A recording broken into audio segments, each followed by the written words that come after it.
Exclusive. Mapatanghaling tapat o hating gabi, ilang grupo ng kabataan sa Paumbong, Bulacan wala raw pinipiling oras sa pagrarambulan. Takot na mga residente sumangguni sa 24 oras. Isa pang exclusive. Lalaking dati ng inaresto dahil sa pangahak umano, balik kulungan dahil sa pambibiktima umano ng mga dayuhan online. Pagkolekta ng buwis at lumolobong utang ng bansa, ilan sa mga hamong kakaharapin ni bagong Finance Secretary Ralph Recto. Kaso laban kay dating Pangulong Rodrigo Duterte, ibinasura ng Quezon City Prosecutor's Office.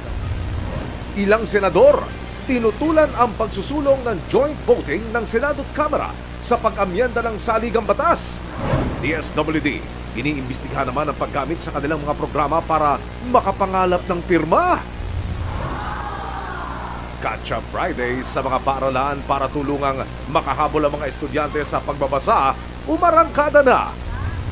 Tradisyonal na jeep sa ilang pangunahing ruta sa Metro Manila, posibleng mawala na pagsapit ng Pebrero dahil sa tagos sa butong lamig, andap of frost na merwisyo sa ilang pananim sa Benguet.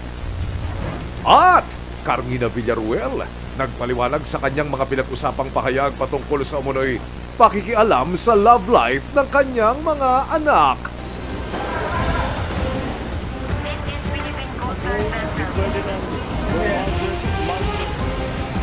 Live mula sa GMA Network Center, ito ang 24 Oras. Magandang gabi po, Luzon, Visayas at Mindanao. Takot ang idinudulot ngayon ng ilang kabataang wala raw pinipiling oras kung magrambulan sa dalawang bayan sa Bulacan. Armado pa ng patalim at sagwan ang ilang sangkot sa video na isinumite sa Facebook page na 24 Oras. At nang hanapin ko sila kanina, nakatiempo na naman ako ng panibagong bardagulan. Tunghayan sa aking eksklusibong pagtutok.